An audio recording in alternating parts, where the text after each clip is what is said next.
કે મારી આટલી વર્ષની ઉંમરમાં મેં આજ સુધી આ પ્રકારનું આવું યજ્ઞના દર્શન મેં કર્યા નથી અને એ શ્રેય આપણી પાઠશાળાના તમામ ઋષિકુમારો પ્રાચ્ય ઋષિકુમારો હોય અત્યારે હાલમાં અભ્યાસ કરતા હોય ઋષિકુમારો એ શ્રેય બધો એમને જાય છે કારણ કે આપણા યજ્ઞના એ જે આહુતિ દ્રવ્ય આપણે પ્રદાન કર્યા જે આહુતિ દ્રવ્ય ભેગા કર્યા એના માટે કોઈ શબ્દ જ નથી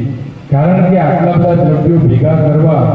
અને આહુતિ પ્રદાન કરવી ખૂબ જ અશક્ય છે ન ભૂતોના ભવિષ્યથી એવો આ યજ્ઞ થયો છે માં ભગવતીની તમારા બધા ઉપર ખૂબ કૃપા વરસશે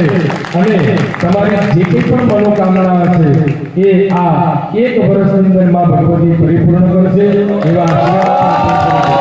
બોલ શ્રી અંબે